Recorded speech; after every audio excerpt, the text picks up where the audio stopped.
Gómez Studio Family y Canal Televisión Cristo Vive presenta.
Parce que tout démon que tu ne combats pas, tout esprit que tu ne combats pas, tout démon que tu ne chasses pas de ta vie, attend patiemment d'être transféré aux générations futures par les liens de sang. Et ainsi tes enfants naissent, tu prétends les aimer. Oh, je vous aime mes enfants. Mais pourquoi si tu m'aimais, tu n'as pas renoncé au péché?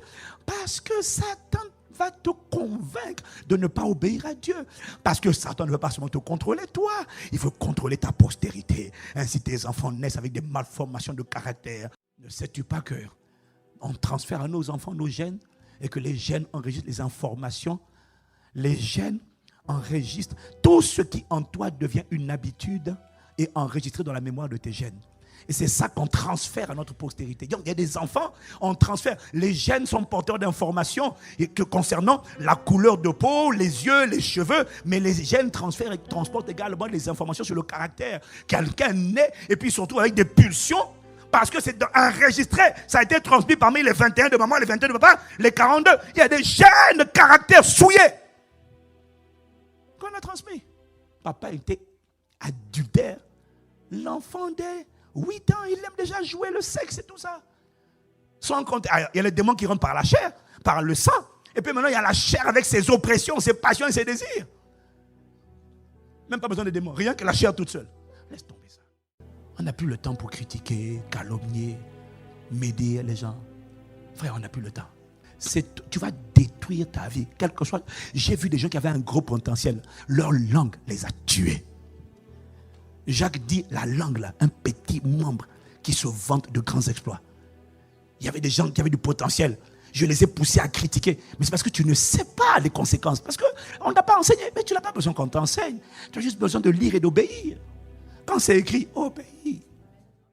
Sans indignation, il n'y a pas de révélation. Quand tu n'es pas indigné, tu ne cherches pas Dieu. Dieu m'a dit, arrête de me chercher pour toi. Arrête de combattre pour toi. Tu n'iras nulle part si le corps n'y va pas. Prie pour l'église. Combat pour l'église. Combat pour les saints. Enlève-moi. Je. Dis nous. Sinon, tes prières ne seront pas exaucées.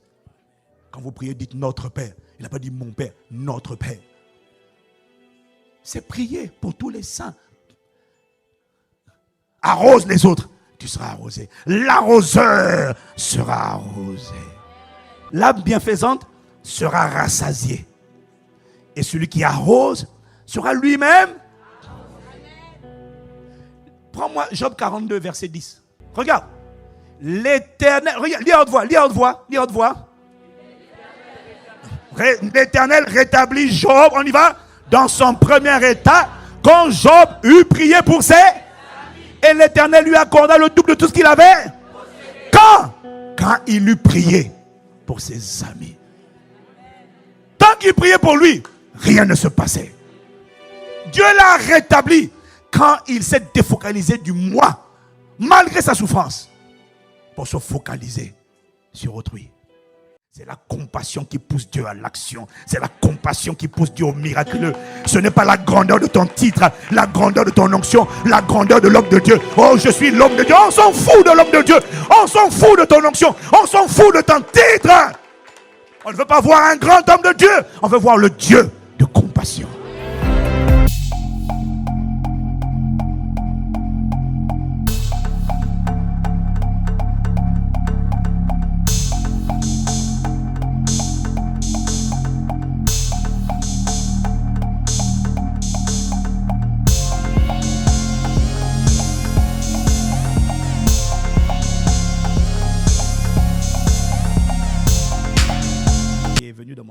Hier, les 3 clés qui ouvrent les portes de l'impossible. Bien-aimé, tu vois, j'ai découvert qu'avec Dieu, ce n'est pas une question d'endroit.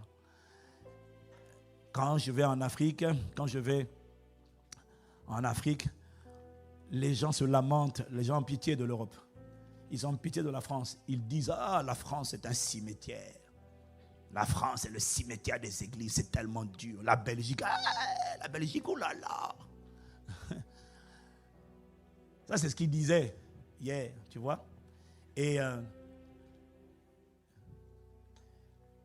les gens trouvent normal, ils disent que, j'ai même écouté des prédicateurs, ils disent que dans leur église, Dieu ne fait pas beaucoup de miracles. Mais c'est quand ils vont en croisade qu'ils voient vraiment les miracles se manifester. Quelqu'un me suit? Même en Afrique, j'entends ça. Dans l'église locale, il n'y en a pas beaucoup. Mais quand on va en croisade, il faut voir vraiment quand on va là-bas, les musulmans et tout ça là. Et puis moi, ça m'a toujours gêné. Ça m'a toujours gêné. Et je sais que ça, ce n'est pas une vérité établie, mais je sais que c'est une réalité. Mais la réalité, vous savez très bien avec moi, n'est pas la vérité. Ah, mais dis amen si tu me suis. Et j'ai constaté donc que les pasteurs sont résignés. En France, on dit, mais c'est normal qu'il n'y ait pas de miracle. L'atmosphère est froide, la France est froide, l'Europe, c'est l'antéchrist, le territoire où il va se manifester, tout ça là. Et puis moi, je dis, mais Seigneur, mais si tu es Dieu, si tu es Dieu, il y a quelque chose, je ne sais pas. Moi, j'ai lu dans ma Bible, on n'a pas dit que les miracles, la manifestation de Dieu doit se faire en Afrique et pas en Europe. Je dis non. Il y a quelque chose qu'on n'a pas compris. Le problème, Jésus a dit, si vous ne voyez pas de miracle, vous ne croirez pas. Il y en a qui ont besoin pour croire de voir des miracles. Il y en a qui ont besoin pour croire d'entendre la parole de Dieu. Ce n'est pas tout le monde. La ville de Samarie s'est convertie. Ce n'est pas un miracle, c'est la qualité d'une parole. C'est la qualité de la prédication de Jésus qui a converti la ville de Samarie. Mais dans d'autres cas, comme à Génézareth, ce sont les miracles qui ont amené. Donc, il faut les miracles, il faut la parole. Mais pas la parole religieuse, la parole embrasée, la parole de feu. La parole qui vient de la démonstration d'Esprit Saint. La parole où quand quelqu'un écoute, il dit, mais mon cœur ne brûlait-il pas au-dedans de moi pendant qu'il m'expliquait les Écritures? Pas une parole de religieux. Alors, j'ai toujours dit, Seigneur, non. On doit te voir dans mon époque. On doit te voir dans ma génération. On doit te voir. Pourquoi les groupes politiques occultes, les réseaux ésotériques continueraient-ils de dire en Europe, où est donc leur Dieu? J'ai lu les Écritures et j'ai vu qu'à Suse, au temps des royaumes médo-perses, j'ai vu ce qui s'est passé à travers Mardochée et Esther pour tout le peuple juif et comment ils ont été délivrés. Dans un royaume idolâtre, où la plupart des gens n'étaient pas du tout convertis au Dieu d'Israël. Et ce livre d'Esther te montre comment, à cause de ce que Dieu a fait à travers Esther et Mardochée, des multitudes se sont converties au Dieu du peuple juif. Alors j'ai découvert que ce n'est pas une question d'endroit. C'est une question de personnes que Dieu cherche, qui comprennent dans leur époque, dans leur génération. Les réveils ne naissent jamais de manière accidentelle. Les réveils naissent toujours d'un peuple indigné qui en a ras-le-bol de voir Satan faire sa publicité. Et Satan, à quel moment il fait sa publicité? Satan fait sa publicité lorsqu'on parle de ses œuvres. Celui dont on parle le plus révèle celui qu'on rend populaire. Celui dont on parle le plus révèle celui dont on fait la publicité. Je n'ai pas entendu amen. À quel moment on parle de Satan? Mais quand on parle de cancer, quand on parle de diabète, quand on parle de sida, Quand on parle de migraine, quand on parle de maladie mentale, quand on parle de dépression, quand on parle de troubles du comportement, lorsqu'on parle de maladies cardiovasculaires, de maladies infectieuses, de maladies de sang, de maladies de peau, lorsqu'on parle de maladies, d'infirmités, c'est-à-dire des handicaps et de tourments, d'afflictions, d'oppressions démoniaques, plus on parle de ces choses-là, plus on est en train de parler de l'auteur de ces choses et il est content parce qu'on est en train de faire sa publicité. On ne fait pas exprès de faire sa publicité, mais celui dont on parle le plus révèle celui que les gens ont envie de connaître. Plus, si je te parle tout le temps de Cristiano Ronaldo, il y a des femmes qui ne connaissaient pas Cristiano Ronaldo ou Lionel Messi, mais à force de l'entendre parler, maintenant tu sais qui c'est. Il n'y a pas quelqu'un ici qui ne sait pas qui est Lionel Messi ou Cristiano Ronaldo. Pourquoi? Parce qu'on en parle. Mais il y a des joueurs dont on ne parle pas, que tu ne connais pas du tout. Ce n'est pas qu'ils n'existent pas, c'est juste qu'on n'en parle pas. Est-ce que quelqu'un me suit? Alors Satan est content quand on parle de ses œuvres. Parce que plus on parle de maladie, plus on parle d'infirmité, plus on parle de cancer, plus on parle de sorcellerie, plus on parle de vie bloquée, plus on parle de vie liée, plus on parle de gens qui à 40, 50, 40 ans ne s'est jamais mariés. Une femme belle, un homme beau, il a une situation, mais il ne s'est jamais marié. Plus on en parle, plus on parle de gens qui ont été frappés, morts subites. Tu n'as pas idée du nombre de gens. Quelqu'un qui était bien soudainement pauvre. Je connais des gens, il est parti. Oh, j'ai tellement d'histoires, tellement d'histoires. Il y a des plaisantins, non, mais moi je ne connais pas, de toute façon, moi je ne crois pas. Ouais, c'est ça, tu ne crois pas.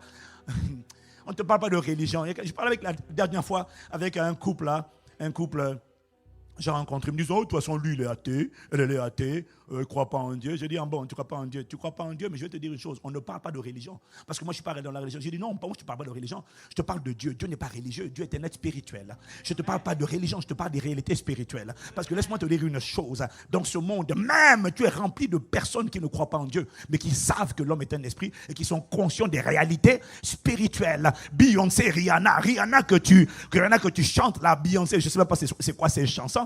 Beyoncé avoue le secret de son succès qui lui donne la capacité de prêcher. Elle dit, va regarder sur internet, elle dit que sa force vient d'un démon, Sasha Fierce. Elle le dit. Quand l'esprit rentre en elle, quand elle rentre en scène, dès qu'elle l'ouvre, l'esprit la saisit et puis elle devient, on dirait, une diva. Elle le dit. Rihanna a dit aux jeunes filles, je crois que c'est à Saint-Domingue, elle a dit aux jeunes filles dans une école maternelle, ça fait une indignation dans l'île. Elle a dit, si votre Jésus ne marche pas, essayez Satan. Donc ces gens-là savent, ils connaissent les réalités spirituelles. On ne parle pas de religion. Dieu n'est pas religieux. Jésus n'est pas venu pour établir une religion. Mais pourquoi Jésus introduirait une religion sur la terre alors que Satan n'a pas introduit une religion sur la terre? Tu connais la religion de Satan?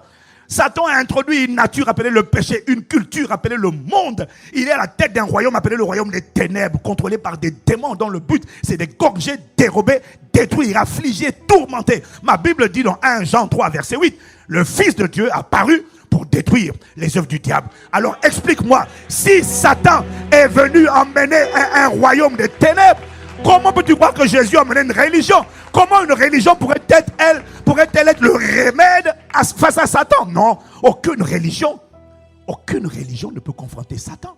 Aucune religion ne confronte un démon. Aucune religion ne peut faire face à la sorcellerie.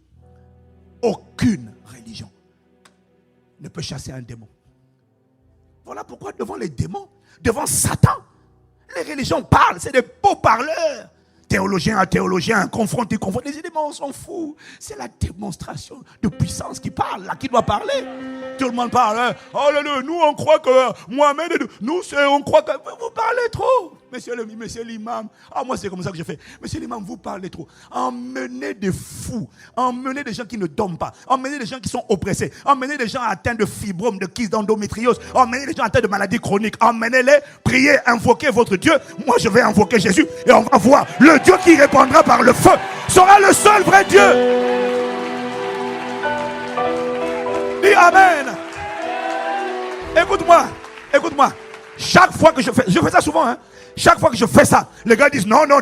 C'est-à-dire que non, mais moi je dis non, tu parles trop. Emmène-moi les cas.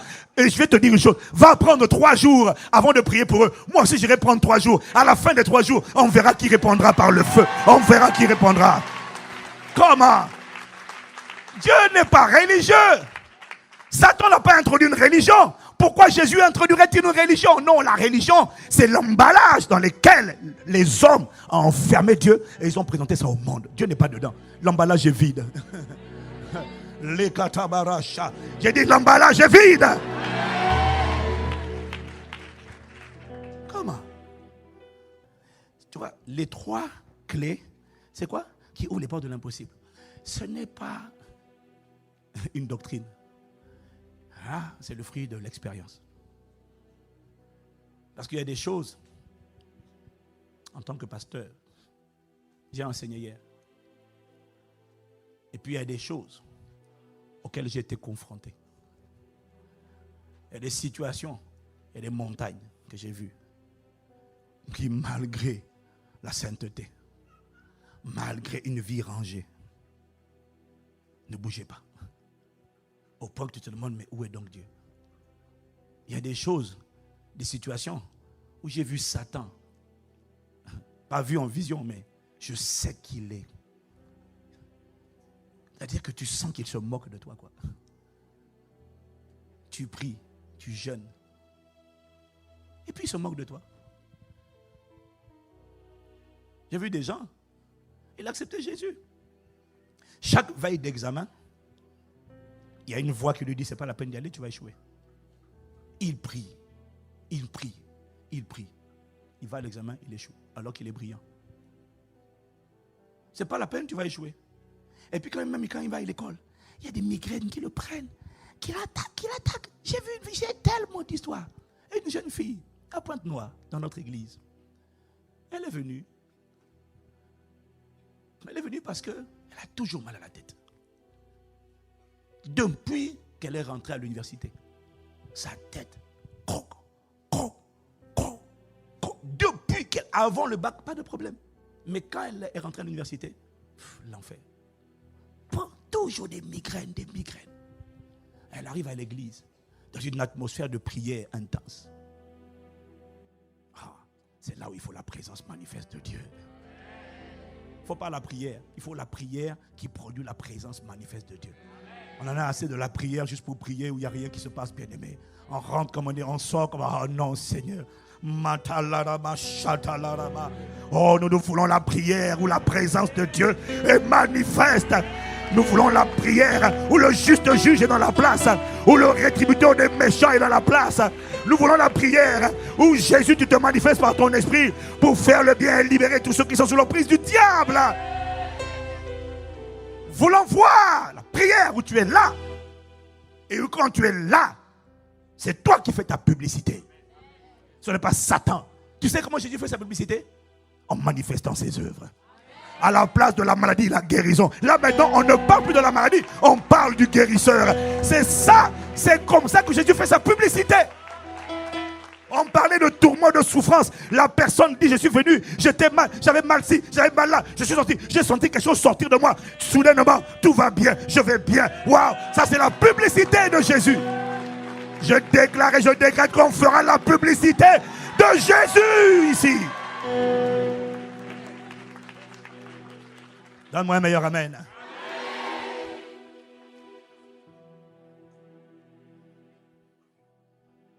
La jeune fille à Pointe-Noire.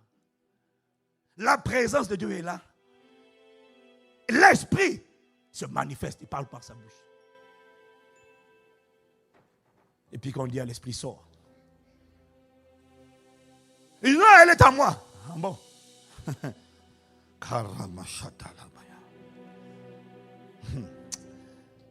est à moi. Ah bon. Et tu sais ce que l'esprit dit? Elle se prend pour qui? Personne dans sa famille n'a dépassé le cap du baccalauréat. Son père est taxi. Taxi en Afrique, ce n'est pas taxi comme ici. Taxi en Afrique, tu ne gagnes même pas 150 euros, même pas 100 euros. C'est un métier pauvre. Son père n'est pas allé loin. Ses frères et sœurs ne sont pas allés loin. Ils n'ont pas fait des études. Parce qu'on nous a donné leur intelligence pour pas qu'ils excellent, ils brillent dans la vie. Elle veut montrer quoi? Elle a osé essayer d'aller à l'université.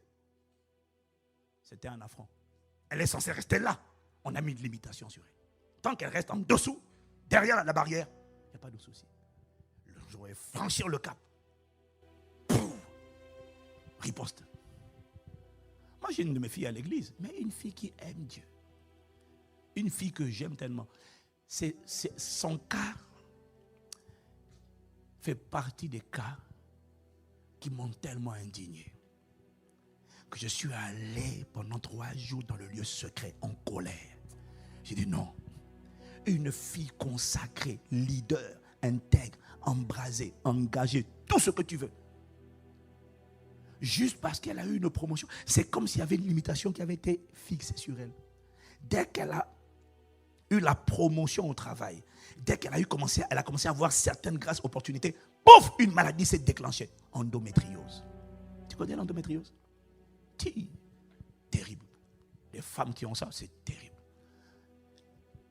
Elle souffrait au moins 3 semaines sur 4 chaque mois.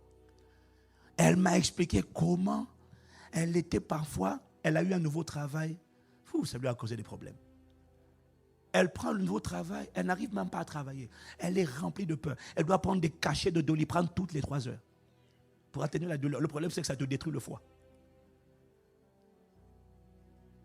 Souffrance. Parfois, elle va s'enfermer dans la salle de réunion et puis elle est allongée, tordue de douleur, en train de pleurer. Une chrétienne née de nouveau, remplie du Saint-Esprit, qui chasse les démons et qui aime sincèrement Dieu et qui ne vit pas dans le péché. Elle est tordue de douleur, en train de pleurer de douleur, en train de crier à Dieu. Mais le fait de crier à Dieu, la douleur est toujours là. Quand elle m'a raconté son cas, j'ai dit non. J'ai dit à Dieu, c'est quoi ça? J'ai dit, Seigneur, ça c'est quoi? J'ai dit non. Assez, c'est assez. Trop, c'est trop.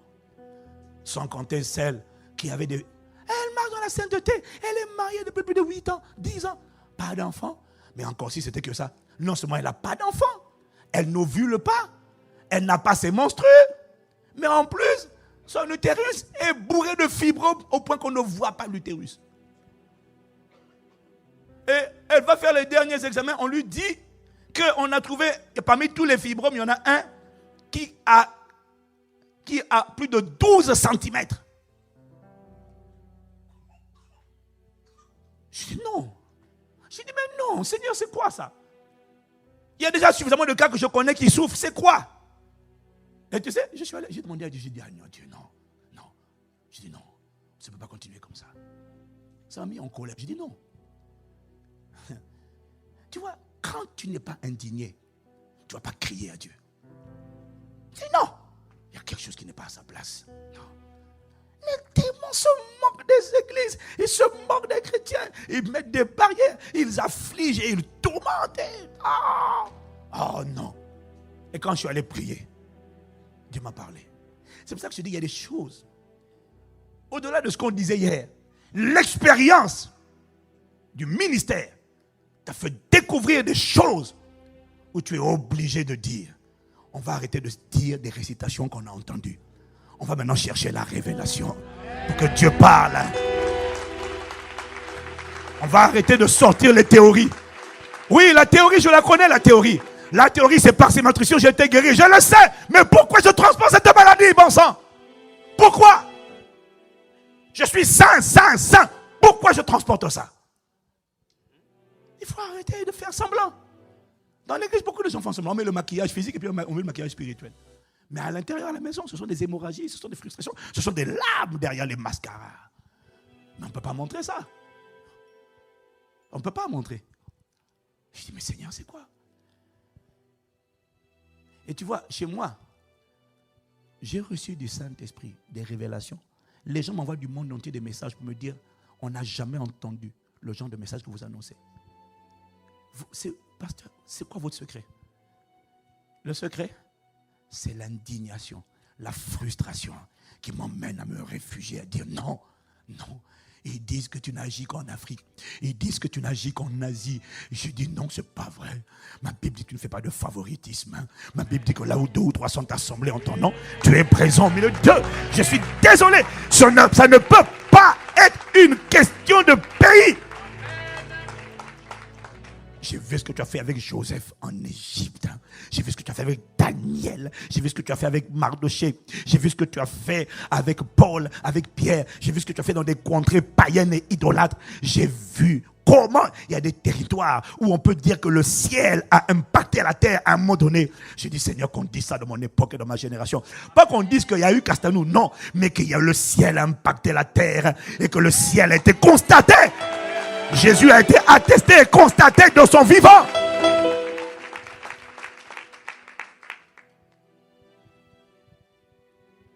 Tellement d'histoires comme ça qui m'ont indigné. J'ai dit non. Et c'est quand on est allé crier à Dieu, je suis allé crier à Dieu. Pouf, la révélation est venue. Et il m'a dit plein de choses. Et ce sont ces choses-là que j'enseigne depuis plusieurs mois. Donc si tu veux comprendre ces choses-là, je ne vais pas les résumer ici. Prends le temps d'écouter la voix prophétique, apostolique qui parle là, même si tu es dans ton église locale, quelle que soit ton église. Mon ami, je ne suis pas un don pour l'église locale. Moi, je suis là pour le corps de Christ. Je ne suis pas. Dieu ne m'a pas suscité pour une église locale. C'est pas vrai. Non. Dieu ne m'a pas suscité pour un Impact Centre chrétien. Dieu m'a suscité pour le corps de Christ dans la francophonie et au-delà de la francophonie. Et quand il m'a parlé, il m'a dit, si le berger de la bergerie ne se met pas en colère contre les loups, contre les serpents qui rentrent pour déchirer le troupeau, si le berger n'est pas indigné, je ne peux rien faire. Moi, pour agir, j'ai besoin d'une porte d'entrée. Je suis en colère, me dit le Seigneur. Mais si quelqu'un ne ressent pas, j'ai besoin d'un correspondant sur terre. J'ai besoin d'un correspondant dans le monde visible qui entend ma colère dans l'invisible et qui décide de se lever dans le visible et de me laisser rugir à travers lui. Il me dit, si tu ne t'indignes pas, il va continuer de faire ses œuvres. Et ce jour-là, la manière dont il m'a parlé, il m'a dit, attaque le serpent ancien. Attaque le grand dragon. C'est lui, le grand dragon, c'est celui qui engloutit les vies. Il avale les destinées, il avale les mariages, il avale les potentiels, il avale les intelligences. On l'appelle le grand dragon parce qu'il avale et puis il garde ça en lui. Et puis après il m'a parlé du serpent ancien. Il m'a dit, lui, il étouffe les gens et il mord les gens. Et il mord les émotions, il mord la santé, il mord les organes, il mord le système immunitaire. Et le serpent, c'est celui qui mord. Et puis après, il m'a parlé du diable. En grec, c'est le diabolos. Ça veut dire le calomniateur. Et lui, c'est un menteur. Il m'a dit, il ment à ton système immunitaire. Il ment à tes organes. Le corps, soudainement, s'emballe. Le corps commence à combattre le corps. Le sang combat le sang. Parce que le corps reçoit des informations comme quoi il est attaqué alors qu'il n'y a rien. Alors, il crée des maladies auto-immunes. Des maladies où le corps attaque le corps. Mais c'est quoi ça? Et quand tu vas voir les médecins, ils te disent en fait, votre système réagit comme s'il était attaqué. Il est attaqué par qui? C'est la corruption. Il reçoit une information mensongère qui lui dit, tu es attaqué. Et du coup, il commence à fabriquer. Est-ce que quelqu'un me suit? Il m'a dit, c'est l'œuvre du menteur. Il ment aux émotions. Dieu te dit, je t'aime. Mais lui, il te dit, non, ton papa t'a rejeté, ta maman t'a rejeté, personne ne t'aime. Et puis, donc, il ment aux émotions. Et il fait croire aux gens que ce qui est mensonge est la vérité. On l'appelle le diable, calomniateur, menteur, diabolos. Puis après, il m'a parlé de l'adversaire. Satan, ça veut dire l'adversaire. Celui qui se dresse, il se met devant toi. Il dit, tu ne passeras pas. Tu es à moi. On avait dit ça sur ta vie. On avait des projets de malheur et de destruction et de limitation. On avait pour toi des projets. On comptait faire de toi une prostituée. On comptait utiliser ton intelligence pour briller, nous, dans le monde. Toi, tu restes pauvre. Il y a des pactes. Il y a des paroles qui ont été prononcées avant ta naissance. Il y a des paroles, il y a des actes qui ont été signés. Les ancêtres t'ont livré à moi, ils t'ont livré à nous. Tu ne t'appartiens plus à toi-même. Tu as été sanctifié, mis à part avant ta naissance. Lorsque tes parents pratiquaient la sorcellerie, lorsqu'ils adoraient des esprits méchants, ils ne savaient pas. Il y en a qui savaient, il y en a qui ne savaient pas. Mais ils ont livré leur famille, ils ont livré leur postérité. Alors tu viens au monde et tu es confronté à des batailles que tu n'as pas choisies. Qui a fait ça? L'adversaire, Satan. L'esprit de sorcellerie, il te contrôle, il bloque ton mariage, il bloque ton foyer, il bloque ta santé, il te bloque, il te dit je te tiens et t'enferme dans une prison. Il dit tu ne vas nulle part. Quand tu veux aller, je suis là, tu ne passes pas. Dieu m'a dit, fais la guerre aux 4. Il m'a montré comment faire. Et quand j'ai commencé à faire ça, j'étais tellement furieux. Ma vie de prière est passée de 2 heures en moyenne à plus de 4 heures par nuit. Il m'a dit prie la nuit. Quand j'ai commencé à prier comme ça, il m'a dit prie. Et quand je suis sorti de ma retraite, il m'a dit maintenant, va. J'étais tellement en colère. J'ai appelé la soeur qui avait des fibromes partout. J'ai dit toi viens. On commence par toi. Je lui ai dit ma soeur, ton cas se règle aujourd'hui. Aïe, aïe, aïe, aïe. Il dit ton cas se règle aujourd'hui. Assez, c'est assez. Ta vie change aujourd'hui. Et j'ai prié, hein. J'ai même pas prié, j'ai parlé. J'étais assis, j'ai commencé à parler. J'ai dit Père, merci. J'ai commencé à louer Dieu pour le sang de Jésus. J'ai dit aujourd'hui le sang va parler. Aïe, aïe, aïe. Ton sang va parler, Seigneur. Aujourd'hui, c'est aujourd'hui. Et j'ai dit, toi qui es assis sur la vie de cette femme, malgré ses cris, tu l'affliges, tu l'as fait souffrir, tu as mis des fibromes, tu as mis la stérilité. Et en fait, la vérité sur cette sœur, c'est que l'utérus est en place, mais spirituellement, il n'y a pas d'utérus. On lui a enterré son utérus. Elle peut avoir autant, elle est mariée, elle peut faire ce qu'elle veut avec son mari. S'il n'y a pas d'utérus, il n'y a pas de fécondation. L'utérus a été volé. Alors Jésus me dit, toi qui as volé son utérus, là où tu l'as enterré, je le déterre au nom de Jésus. Je le remets à sa place au nom de Jésus. Écoute-moi, Jésus me dit, là où tu as enterré, je le déterre. Et toi qui étais assis, tu as mordu ses parties génitales. C'est ça qui cause les fibromes, ça gonfle, ça gonfle. C'est le fruit des morsures. Toi et tes morsures maintenant. Oh non. Tu vois, mais quand je priais, ce qui s'est passé, quand je priais, je ne me sentais pas, tu vois, le grand homme de Dieu, non. Non. J'avais une compassion qui a produit en moi une colère. Et j'ai découvert, le Seigneur m'a dit, tu vois, quand tu vas lire, quand tu lis les Écritures, tu ne vas pas voir, tu vas souvent lire Jésus ému de compassion. C'est la compassion qui pousse Dieu à l'action. C'est la compassion qui pousse Dieu au miraculeux. Ce n'est pas la grandeur de ton titre, la grandeur de ton onction, la grandeur de l'homme de Dieu. Oh, je suis l'homme de Dieu. On s'en fout de l'homme de Dieu. On s'en fout de ton onction. On s'en fout de ton titre. On ne veut pas voir un grand homme de Dieu. On veut voir le Dieu de compassion. Je n'ai pas entendu ton amen. Alors, pendant que je suis en train de prier pour elle, je sens une compassion mais qui me met en colère. Et à un moment donné, je dis, mais comment peux-tu être aussi méchant? Libère-la maintenant. L'esprit a crié, ah! Elle est tombée par terre. Elle a commencé à vomir. Je lui ai dit, mon gars, c'est aujourd'hui que tu vas partir. Je vais te dire, tu ne vas pas partir après minuit. Tu vas sortir maintenant. Oh.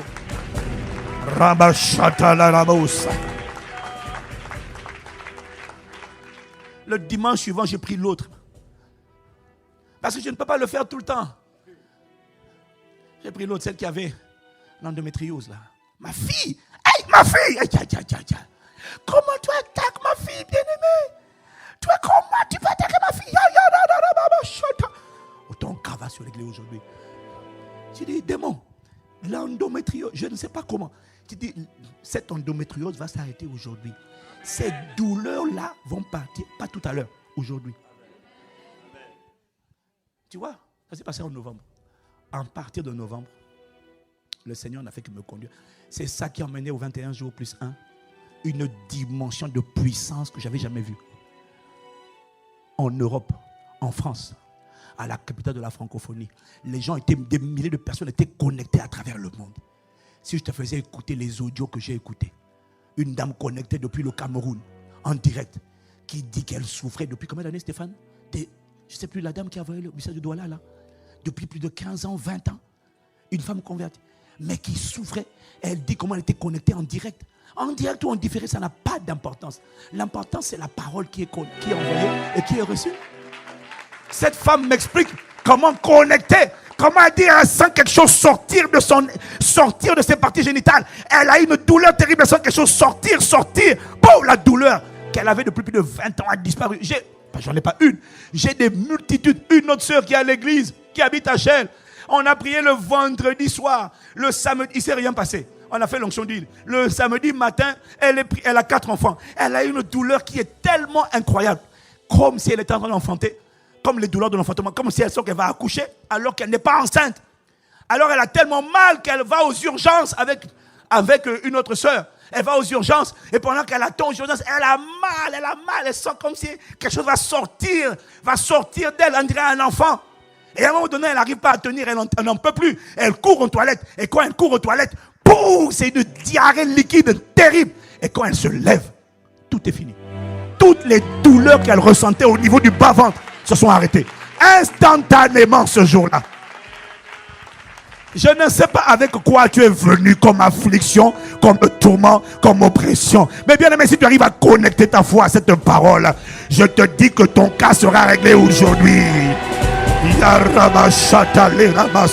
Je n'ai pas entendu ton amen.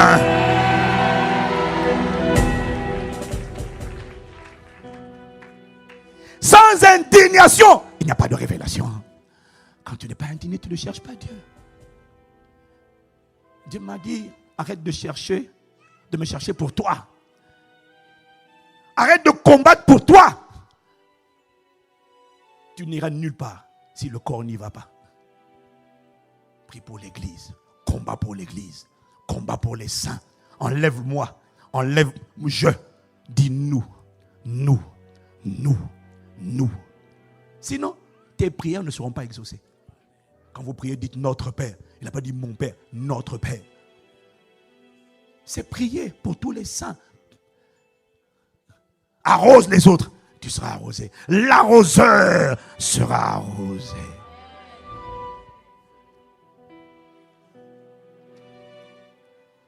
Tu vois, donc, au-delà de ce qu'on disait hier, il y a des expériences, il y a des vécus qui nous ont obligés à nous remettre en cause et à venir devant Dieu, à crier à Dieu, dire Seigneur, non, nous t'implorons. Alors j'ai découvert 3 clés. Il m'a montré ça. Mais tu vois, je ne suis pas en train d'enseigner. Là, je suis en train de parler. Dis Amen. Amen. Donc, je ne vais pas te le développer. J'ai dit enseigner dessus. Mais bien aimé, ces 3-là, j'ai découvert, quel que soit, maintenant je sais. Non, maintenant. Hier, je ne savais pas. Maintenant, je sais. Pourquoi? Parce que ce sont des clés éprouvées. Je les ai appliquées. Mais pas moi. Moi, je suis le Josué qui conduit le peuple. Mais Josué ne peut pas aller terrasser des géants à Canaan. Josué, son job, le pasteur Josué, c'est de lever une armée d'indignés. Une armée d'hommes et de femmes qui disent assez, c'est assez. On a assez tourné dans le désert. Satan s'est assez moqué de nous. Il s'est assis sur nos vies, sur nos santé, sur nos destinées, sur la vie de nos enfants. Et il se moque de nos familles. L'esprit de sorcellerie va quitter ma famille. Il va quitter. Aïe, aïe, aïe, aïe. Ma famille sera sauvée. Je n'ai pas entendu. Je parle pour moi. Je vais te dire, hein.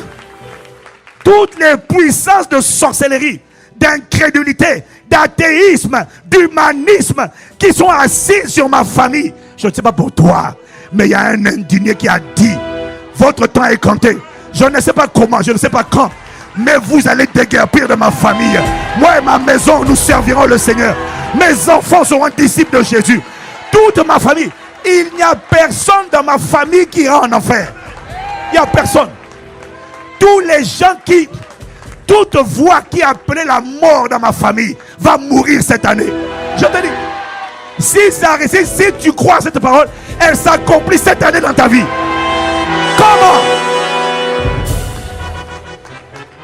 Comment? Il n'y aura... Je peux te dire ce qui va se passer. Ça ne sera pas le fruit d'un accident. Assez, c'est assez. Trop de maladies. C'est quoi ça? Un tel malade, un tel malade, un tel malade. Ça s'arrête now. C'est l'indigne. Dieu a besoin de gens qui sont en colère. Il y a trop de chrétiens passoires, mous. Oh mon Dieu, pourquoi? Je ne sais pas ce que j'ai fait. Dieu n'est pas l'auteur de ton affliction. Un seul est l'auteur de l'affliction. Il s'appelle le diable. Satan. Son rôle, c'est d'égorger, dérober, détruire. Dieu n'est pas dedans. Dieu n'a rien à voir. On le blâme, mais Seigneur, pourquoi? Moi-même, je faisais ça. Jusqu'à ce qu'ils me disent, si tu veux que j'agisse dans ta vie, détourne-toi de tes propres besoins. Cherchez premièrement le royaume et la justice de Dieu. Dis à 2 personnes, sois indigné. C'est ça. Regarde, l'âme bienfaisante sera rassasiée. Et celui qui arrose sera lui-même.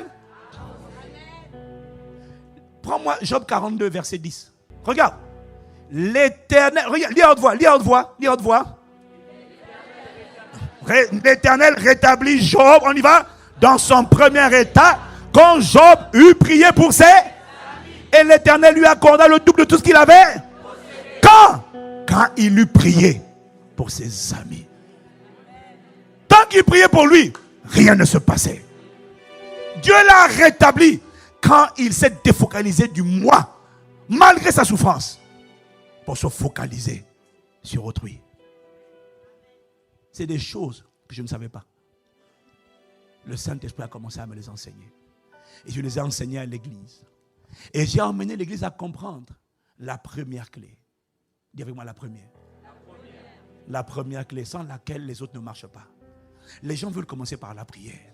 Mais il a passé toute l'année 2018 à m'enseigner. Et alors qu'il m'enseignait, moi j'enseignais l'église sur la première clé. Mais j'avoue une chose bien aimée. Quand il m'expliquait ces choses-là sur la première clé, merci Arnaud. Quand il m'expliquait les choses sur la première clé, je ne savais pas où il allait.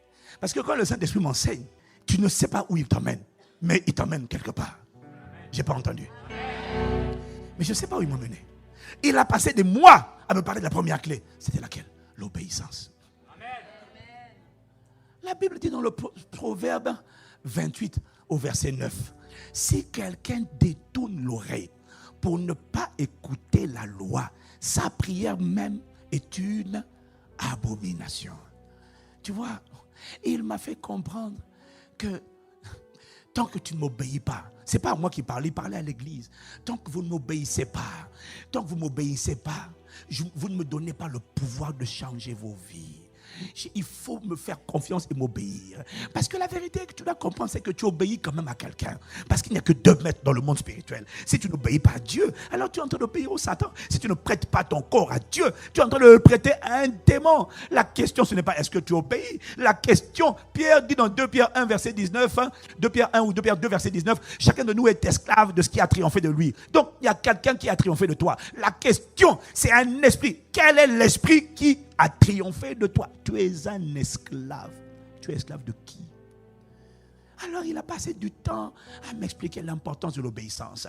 Tu vois, la génération Moïse ne pouvait pas aller à Canaan prendre leur héritage à cause de leur désobéissance. Quand Dieu dit soyez reconnaissants, ils étaient dans le murmure. Quand Dieu dit de marcher dans l'amour, ils marchent dans l'amertume. Quand Dieu dit d'être remplis de gratitude, ils sont en train de se plaindre, ils sont en train de se lamenter. Leur désobéissance les a disqualifiés. Leur désobéissance leur a fait perdre 40 années. Leur désobéissance a différé tout ce que Dieu voulait faire par eux et à travers eux, pour eux et à travers eux dans leur époque. Leur désobéissance a obligé Dieu à reporter à la génération suivante ce qu'il voulait faire au départ avec la première génération qui est sortie d'Égypte. La désobéissance te fait perdre du temps. C'est quoi la désobéissance? C'est lorsque tu désobéis à la parole écrite de Dieu et à la voix de Dieu.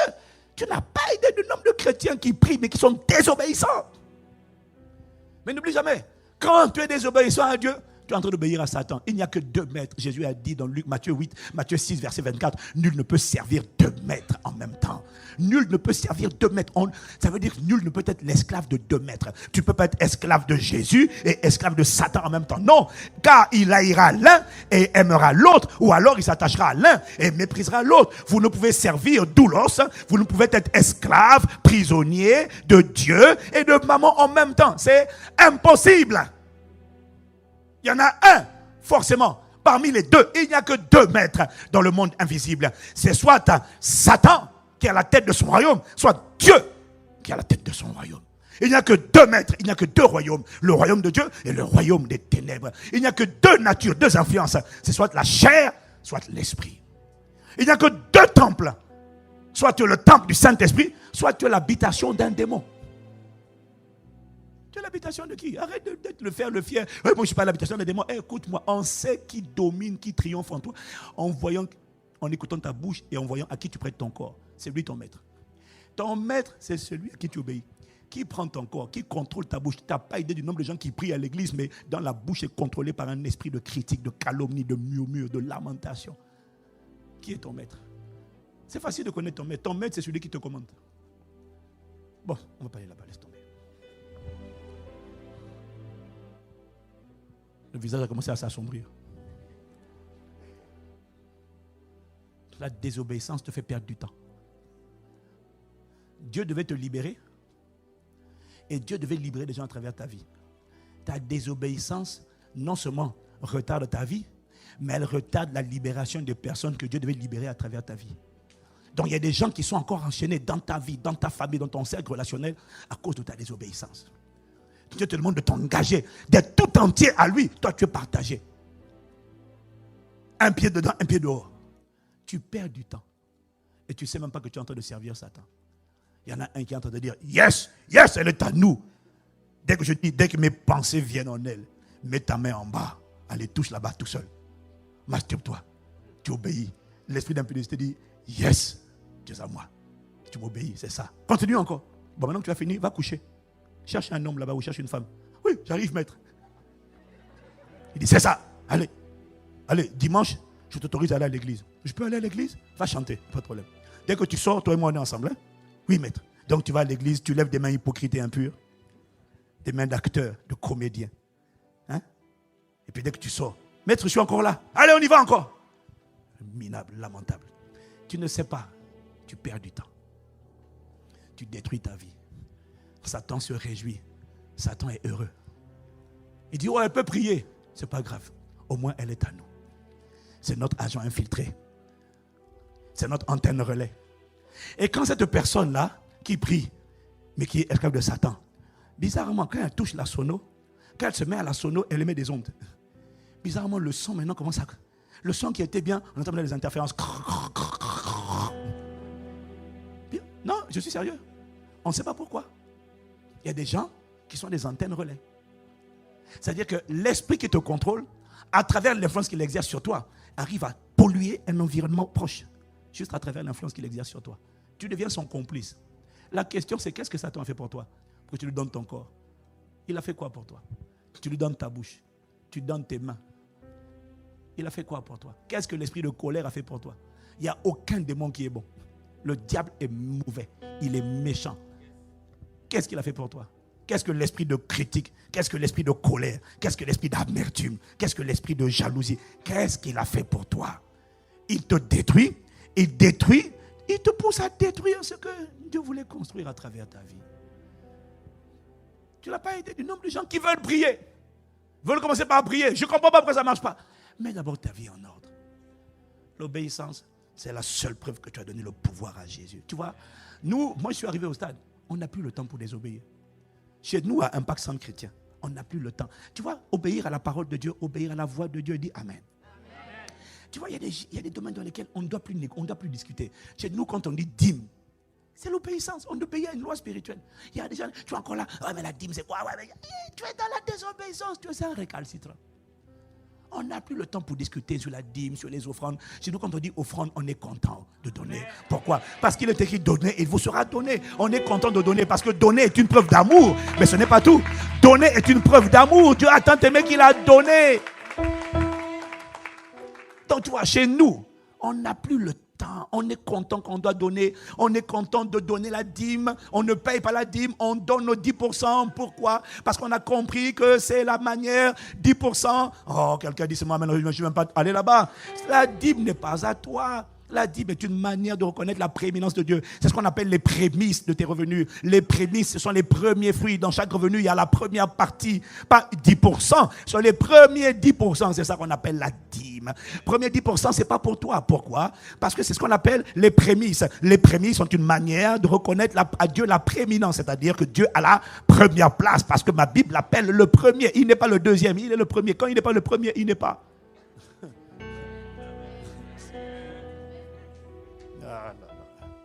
Tu vois, les amens ont baissé. c'est ça. Non, dis à ton voisin, on n'a plus le temps pour désobéir, on n'a pas le temps. Tu n'as pas compris que quand Dieu te dit d'obéir à un principe qu'il a établi, c'est pas pour lui. Dieu fait quoi avec l'argent? Tu penses que c'est pour l'église? Ah, toi, tu penses que quand tu donnes à l'église, tu rends service à l'église? Tu n'as rien compris. Quand tu donnes, tu rends service à ta vie, à ta postérité.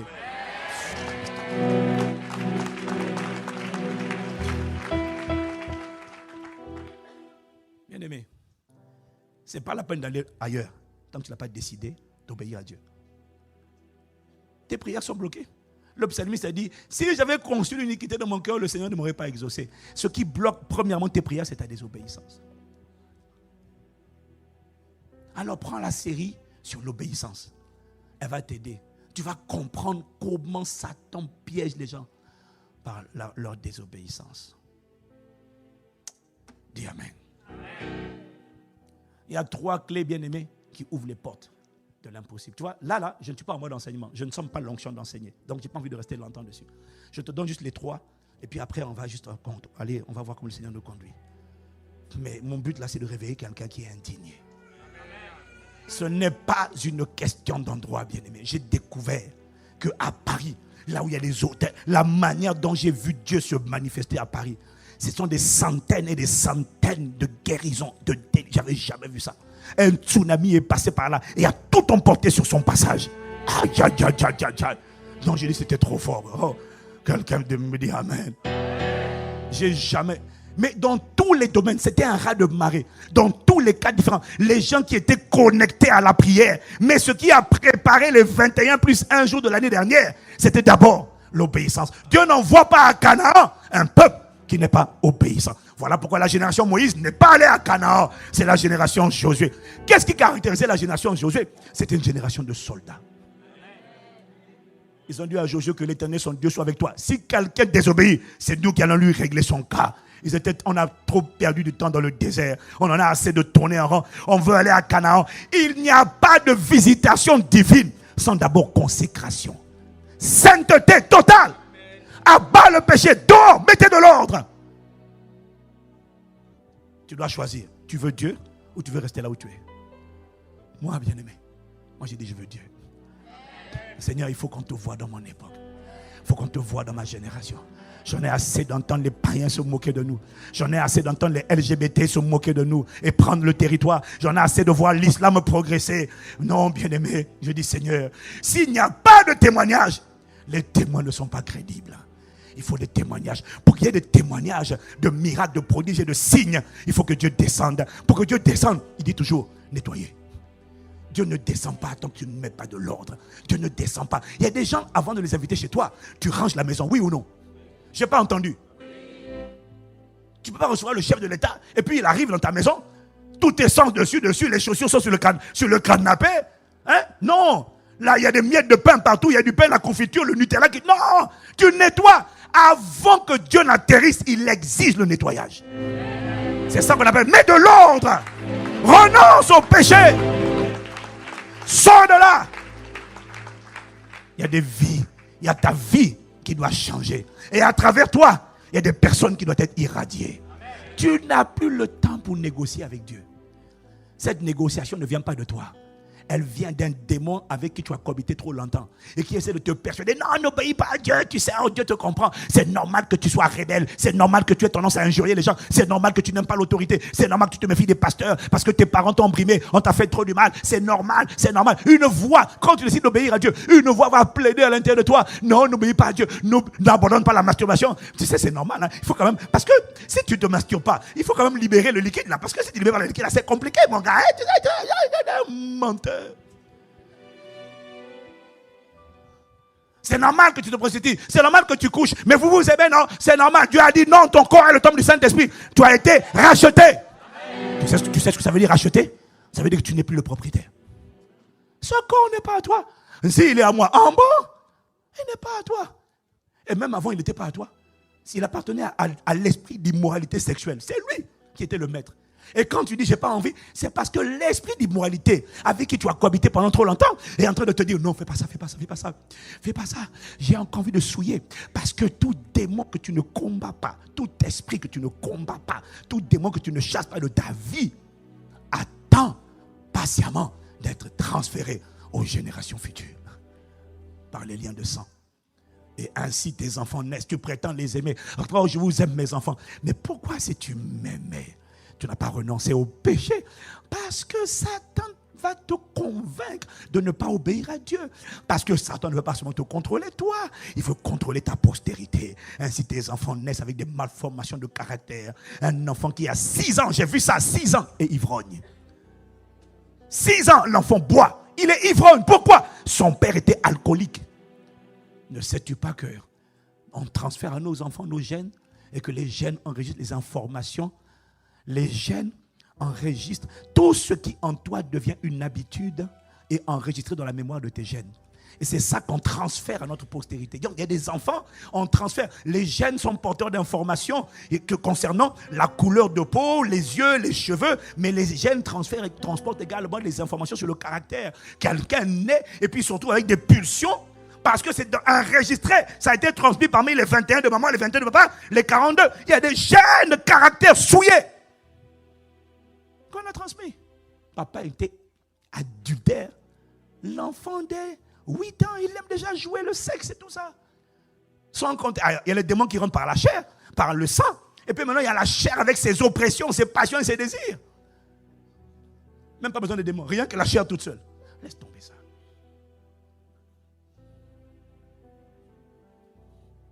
On n'a plus le temps.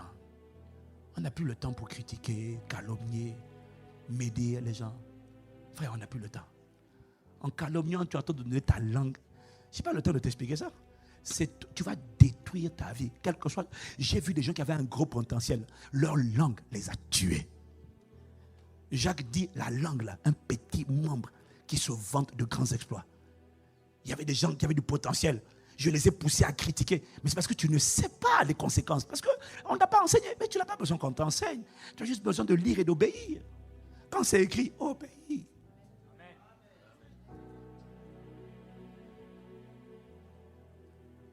On ne prend pas possession de son héritage sans obéissance. C'est la première clé. La deuxième clé, c'est la foi. Mais c'est une conséquence du premier. Parce que la foi, l'obéissance est une preuve de foi. Quand tu obéis à Dieu, c'est la preuve que tu lui fais confiance. Quand tu désobéis à Dieu, ça veut dire que tu ne lui fais pas confiance. La foi. Jésus a dit, quand le Fils de l'homme viendra, trouvera-t-il encore la foi sur la terre? La foi, une denrée rare dans l'église. Beaucoup veulent prier, mais sans la foi. Une foi grande n'est pas le fruit d'un accident. Une foi grande est le résultat d'un rendez-vous régulier avec Dieu, sa parole et le Saint-Esprit. Notre génération, tu veux faire des exploits? La Bible dit, avec Dieu, nous ferons des exploits. Tu ne peux pas faire d'exploits sans la foi. Tu ne peux pas déplacer les montagnes sans la foi. Les gens veulent déplacer des montagnes, mais ils n'ont pas la foi. Ils ont l'espoir, ils ont l'espérance, ils savent crier. Non, bien-aimé, il y a des choses pour lesquelles ce n'est pas une affaire de cri. Moi, je crois à la puissance de la prière. Mais avant la prière, il faut la foi, car il faut que celui qui s'approche de Dieu croit que Dieu existe et qu'il est le rémunérateur de ceux qui le cherchent. Si tu approches Dieu sans la foi, Dieu ne prend pas plaisir. Que dit la foi? La foi dit, je sais qui tu es. Je sais que tu es capable. Je sais, je crois en ta fidélité. Je crois en ta bonté. Je crois en ta justice. Je sais que mon Rédempteur vit. Je sais que je ne serai pas confondu. Je sais, même si ce n'est pas mon expérience d'aujourd'hui, je sais que ta parole est la vérité. Je sais que la vérité sort de ta bouche. Je sais que à toujours, oh Dieu, ta parole est établie dans le ciel. Je sais que les cieux et la terre passeront, mais tes paroles ne passeront pas. Quelle que soit ma condition, je sais que mon Rédempteur vit et qu'il se lèvera le dernier. Je sais que quiconque espère en toi ne sera pas confondu. Je sais que lorsqu'on tourne vers toi les regards, on est rayonnant de joie. Le visage ne se couvre pas de honte. Je sais, alors la honte va quitter ma vie parce que je sais. La foi s'appuie sur la parole. La foi, ce n'est pas l'espoir. Ce n'est pas l'espérance. Au début, il y a l'espérance. Et puis quand tu lis les Écritures, tu te rends compte que ton espérance, c'est exactement ce que Dieu dit dans sa parole. Alors c'est là que naît la foi. J'ai espéré, mais maintenant, il n'y a pas la foi. Tu vois, les gens veulent prier tous les jours. Tu n'as pas la foi. Tu n'as pas la foi de l'Église aujourd'hui est trop petite. Il faut que cette année, tu aies une foi qui déplace les montagnes. Les montagnes. Je vous dis, bien aimé, il y a des choses que tu vas faire à cause de ma foi. L'hôtel royal, que les gens y croient ou pas, il va sortir à cause de ma foi. Amen. Vous y croyez ou pas, quand tu vas content ou pas, j'ai dit, il n'y a personne qui va nous arrêter. Ils vous feront la guerre, mais ils ne vous vaincront pas. Amen. Non, c'est fini. Là, tu vois, la France là, est contrôlée par des réseaux ésotériques, illuminati, sociétés secrètes. Si tu ne prêtes pas allégeance, tu ne peux pas t'en sortir. Si tu n'as pas prêté allégeance au grand maître, jamais je vais me prosterner devant un grand maître. Le seul grand maître, c'est Jésus-Christ. Il n'y a aucun grand maître. Aucun. Tu vois, il faut un peuple qui en a assez des limites, des limitations, des systèmes, des préjugés. Oh non, il faut d'abord monter patte blanche. Il n'y a pas de patte blanche. Je monte patte blanche au Saint-Esprit. Il faut un peuple de foi. Ce peuple, cette génération n'a pas la foi. Elle ne connaît pas la Bible. La foi a besoin de s'appuyer sur les Écritures. La plupart des chrétiens ne connaissent pas les Écritures. Hier, j'ai demandé qui connaît Nabal. La plupart des gens ne connaissaient pas. Ils ne lisent pas la Bible. Ils lisent seulement le Nouveau Testament. La Bible, ce n'est pas le Nouveau Testament. La Bible, c'est l'Ancien et le Nouveau Testament. Il y a des livres comme Lévitique. On comprend que tu ne lises pas. Ça, d'accord. Parce que tu ne comprends rien. D'accord. Mais il y a des livres historiques. Genèse, il faut lire.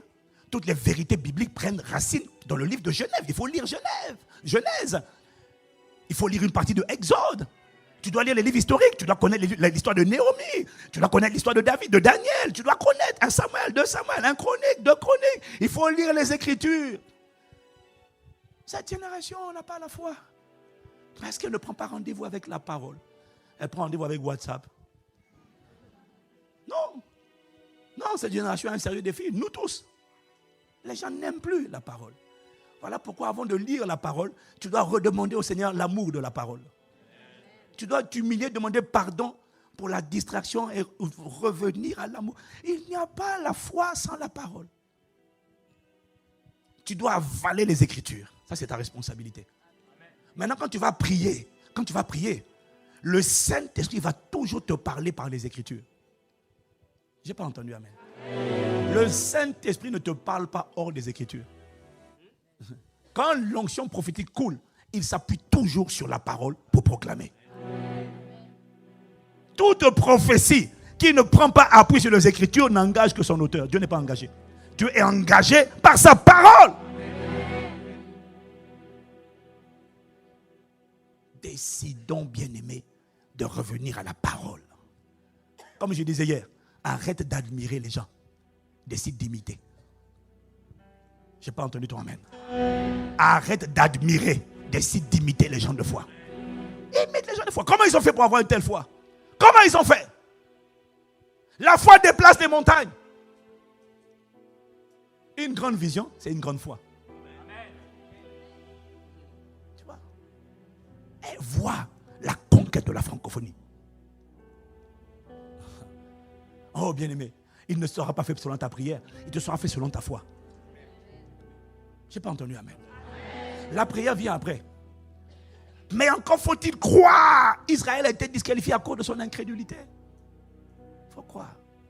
Mon fardeau ces temps-ci, les chrétiens n'ont pas la foi. Ils ne savent pas s'appuyer sur ce que Dieu a dit. Ils croient dans les sens. Je sens. Je ressens. Ça, ce n'est pas la foi.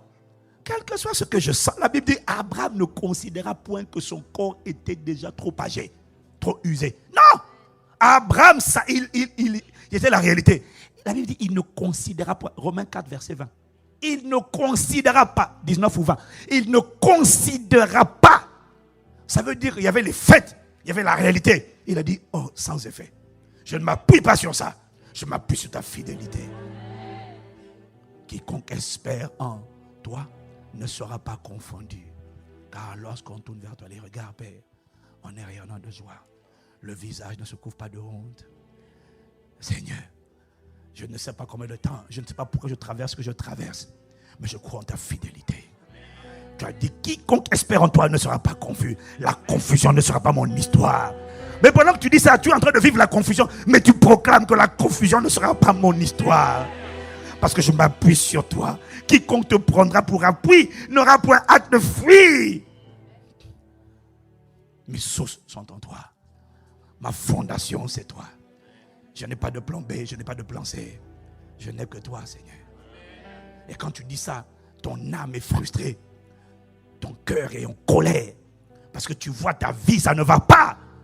Mais tu refuses de maudire Dieu et de mourir. Non. Tu dis, je sais que tu vis. Je sais que tu es capable.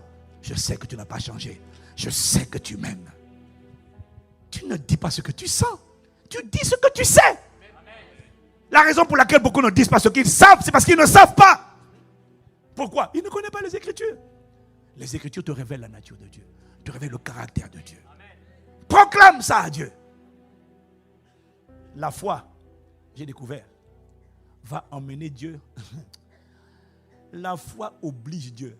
Quand Dieu voit la foi chez quelqu'un, la foi oblige Dieu à donner à quelqu'un ce que Dieu n'avait pas prévu de lui donner.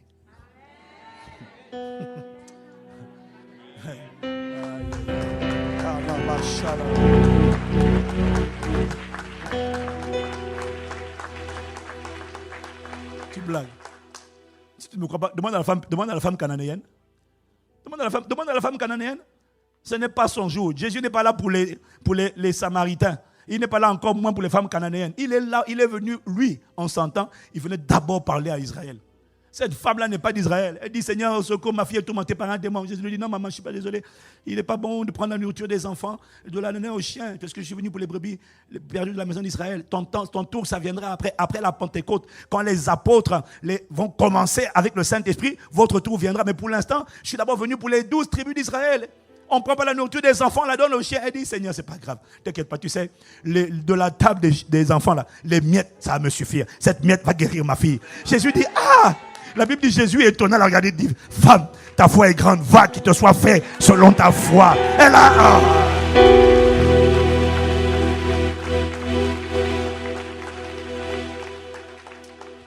Le Seigneur te communique une foi sans précédent. La foi qui déplace les montagnes cette année au nom de Jésus. Il y en a assez de voir petit, de rêver petit. La foi voit grand, rêve grand.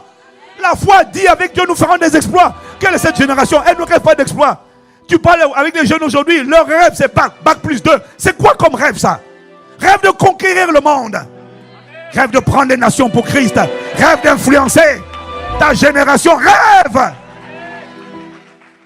C'est ça. Une personne qui a la foi est une personne qui ne voit pas les barrières, qui ne voit pas les montagnes. On lui dit, non madame, vous savez. Alors je t'explique Ivan. Je t'explique. T'es noir. Je dis, bon. Moi je suis du ciel mon ami. D'abord, je ne suis pas noir. Le corps est marron, il n'est pas noir. Et le pire, il ne faut pas me dire que je suis un homme de couleur. Là, c'est encore pire. Parce que moi, la couleur ne change pas, mon gars, tu comprends? Toi, quand tu es en colère, tu es vert. Quand tu es pâle, tu es bleu. Moi, je ne suis pas moi-même couleur. Alors, arrête de m'embêter. Je ne suis pas une personne de couleur. Dis Amen. Il ne faut pas laisser les gens t'enfermer. La foi fait de toi un audacieux. La foi te fait voir l'invisible. La foi te fait voir, même quand tes yeux sont fermés, tu vois comme Moïse, l'invisible. Tu vois le roi sur le trône. Tu vois le Dieu capable. On ne peut pas arrêter une personne de foi. Arrêtez de rêver petit. Arrêtez d'être content d'une petite église. Ça, c'est une petite église. Tant que vous n'avez pas la volonté de Dieu, ce n'est pas une église ici. C'est plusieurs méga-churches dans la région de l'Occitanie. Ça, c'est la volonté de Dieu. Ce n'est pas une petite assemblée. Vous voyez, petite assemblée. Oh, c'est pas mal. Ce n'est pas... C'est médiocre. C'est quoi cette mentalité de petitesse, de médiocrité? C'est parce que la foi a disparu. Les gens n'ont pas rendez-vous avec les Écritures. Ils ne connaissent pas le Dieu de conquête. Dieu est humble, mais c'est un conquérant. Il veut conquérir les nations. Quand tu es une personne de foi, quel démon va t'arrêter? Il a dit te feront la guerre. Mais quand tu as la foi, moi je te dis, écoute-moi, il ne faut pas me chercher. Ils savent, hein? Ils savent. Et ils font la guerre tout le temps. J'ai dit, n'essayez pas. Vous allez perdre votre temps. Aussi nombreux vous allez venir m'attaquer, aussi nombreux vous allez mourir au nom de Jésus. Comment? Que Dieu fasse de toi une personne de foi. Prends rendez-vous avec le livre. Avale-le. Crie à Dieu. Implore Dieu. À force de l'implorer, il va faire sortir en toi son cœur. Tu vas commencer à ressentir les battements de son cœur. Tu vas commencer à voir comme il voit. Tu vas commencer à penser comme il pense. Et quand tu vas voir comme il voit et penser comme il pense, bien aimé, tu vas devenir un tueur de géants. Les montagnes qu'on habite. On ne peut pas t'arrêter. On ne peut pas te stopper. On ne peut pas te limiter. Dieu dit, je suis avec toi. Qui va m'arrêter? Ils te feront la guerre, mais ils ne te vaincront pas. Alors, avant de prier, tu dois croire. Tu dois te sentir invincible. Dis Amen. Il faut arrêter de laisser les gens te limiter. Le monde a tendance à nous limiter, à te mettre dans 4 murs. Sors de là, sors de la barque de la médiocrité, de l'immobilisme. Ça fait longtemps que je suis sorti de là. La barque des petites églises, la satisfaction. Ah, c'est pas mal, hein? On est quand même 2500 maintenant à Boissy. Ça, c'est quoi 2500? Tu es dans une région où il y a 12 millions d'habitants et tu es content? À Paris, en région parisienne, demain, avant 2030, on aura au moins 40 à 50 méga-churches. Ah ouais. Ah oui, nous, moi je ne sais pas pour vous ici, hein, mais là-bas, on va prendre la capitale et la région. Comment? On prend la francophonie. On prend. C'est pas tout, hein. On va. Vous pensez que ce que vous voyez aujourd'hui là, ça va rester comme ça là? Regardez bien, les LGBT qui contrôlent les médias. Ça, c'est aujourd'hui. Un temps vient. Dieu m'a dit, il annonce la venue, l'élévation de Mardoché et de Esther dans notre génération. Vous allez voir. Vous allez voir. Dieu va le faire. Mon Dieu va le faire. Tu vas entendre un jour, à la tête de TF1, ça sera un né de nouveau. À la tête de France 1, ça sera un né de nouveau. Dehors les homosexuels. Dehors.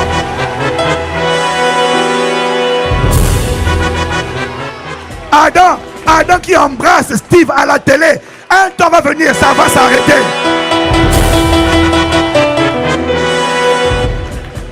Mais il faut des hommes et des femmes de foi. Il faut des hommes et des femmes qui le voient et qui ne sont pas intimidés. On lui dit non, toi tu es, par rapport à ton origine. J'ai dit, écoute-moi, je ne suis pas locataire en France. Écoute-moi, je ne suis ni locataire, ni immigré. La terre appartient à mon papa. Où je suis chez moi. Comment? Je possède ce pays. J'ai déjà dit à Dieu. Tu sais comment je prie le soir? J'ai dit, vous qui tenez les nations de la France, libérez-les. J'ai demandé à Dieu, les nations de la France, ces nations sont à moi. Je les arrache et les voix disent, qui es-tu? J'ai dit, je suis de la race de Christ. Je suis fils de Dieu. Je suis de la postérité de mon grand frère. Je suis la justice de Dieu. Je suis bien-aimé de Dieu. Je suis racheté. Je suis justifié. Je suis sanctifié. Je suis glorifié. Je suis la nouvelle création. Oh, je suis tel il est, tel nous sommes dans ce monde. Je suis inarrêtable. Je suis un lion. Je me lève comme une lionne. Je me dresse comme un lion. Quand je m'apprends, je suis un prédateur. Je détruis les œuvres du diable.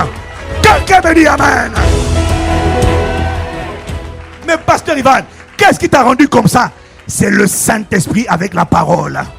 À force de prendre rendez-vous avec le Saint-Esprit et la parole, il enlève les écailles de mes yeux. Il renverse les forteresses de l'imitation. Il me donne, il me parle. Et du coup, ses pensées deviennent mes pensées. Sa vision devient ma vision. Tu ne peux pas m'arrêter. Tu ne peux pas me limiter. Tu ne peux pas.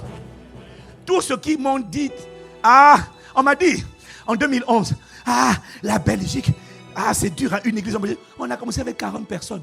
Aujourd'hui, ICC Bruxelles, c'est plus de 1000 adultes sans compter les enfants. Et le bâtiment de ICC Bruxelles, c'est d'après le président de la fédération protestante belge, l'équivalent de la fédération protestante belge, c'est le bâtiment, selon lui, avec le plus haut standard d'excellence dans tout le royaume. C'est un bâtiment sur 4 rues, 4 pâtés de maisons. On m'a dit non, la Belgique c'est fichu. On m'a dit la Martinique, il n'y a plus rien. On est en train de construire un auditorium de 600 places, 800 places aujourd'hui en Martinique. C'est la plus grande église de toute la Martinique. On a commencé un vaccin chrétien en Guyane. En 3 ans, on a 900 adultes. 3 cultes en 3 ans. Les vaudous sont en train de venir se convertir. Comment?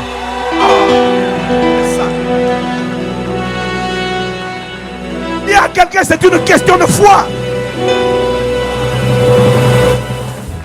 Comment? Tu ne peux pas m'arrêter. Tu ne peux pas. Si tu peux arrêter Christ, tu pourras m'arrêter. Si tu peux tuer Jésus-Christ, tu vas me tuer. Mais tant que je n'ai pas fait ce qu'il a dit de faire et que je n'ai pas fini mon mandat, personne ne m'en veut. Quand je quitterai la terre, je ne quitterai pas assassiné. Je quitterai parce que j'ai fini, j'ai combattu le bon combat, j'ai achevé la course, j'ai gardé la foi. Je n'ai pas entendu ton amen. Aucun esprit de mort subite ne t'emportera cette année. Celui qui appelle la mort subite contre toi va mourir avant le 31 mars au nom de Jésus. Je n'ai pas entendu ton amen. Ouais. Parce qu'il y a des gens, tu vois, tant que Dieu te protège seulement, ils ne comprennent pas la leçon. Maintenant, nous sommes entrés dans la saison. Tout ce qui t'attaque, non seulement leurs attaques seront sans effet, mais ça ne s'arrête plus là. Désormais, toutes les flèches qu'ils envoient vont retourner contre leur expéditeur.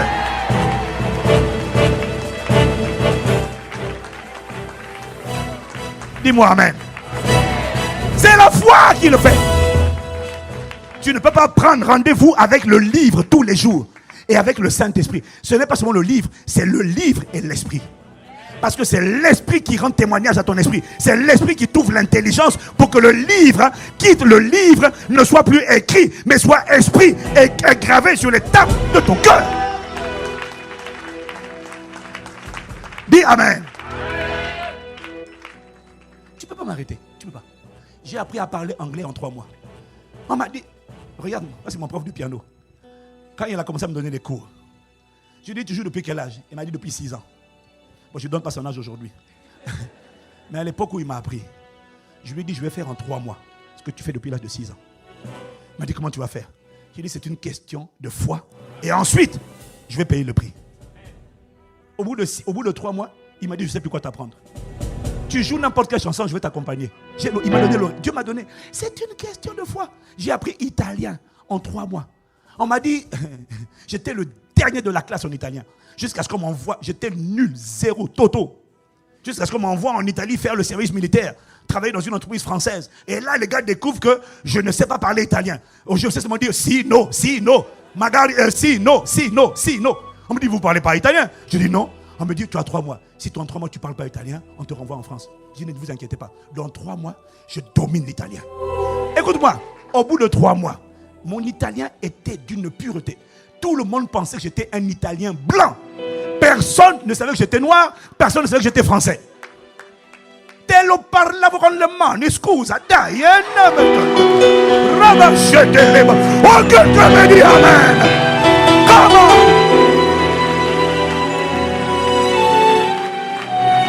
Donc, quand je te parle de la foi, ce n'est pas une théorie.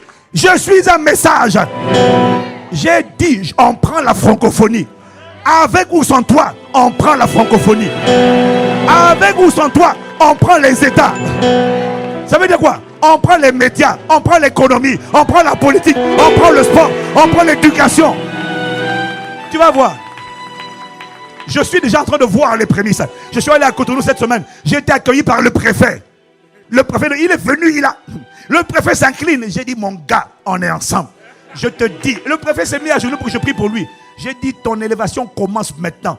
Tu ne t'arrêtes pas là, tu vas aller plus loin. Des impacts femmes chrétiens, écoute-moi, vont sortir des chefs d'État, des premiers ministres qui vont changer les standards des nations. Je ne sais pas si Dieu va t'utiliser toi, mais Dieu va utiliser des gens fidèles. Pourquoi? Pourquoi c'est si important d'occuper la politique? C'est parce que dans toute l'histoire biblique, il a été démontré que le peuple suit toujours le Dieu du roi. Quand le roi est perverti, le peuple est perverti. Quand à la tête des États, ce sont des maçons, des ésotériques, tout le monde doit prêter allégeance. Et ceux qui ne prêtent pas allégeance ont du mal. Mais l'heure vient, elle est déjà venue. Ça va changer.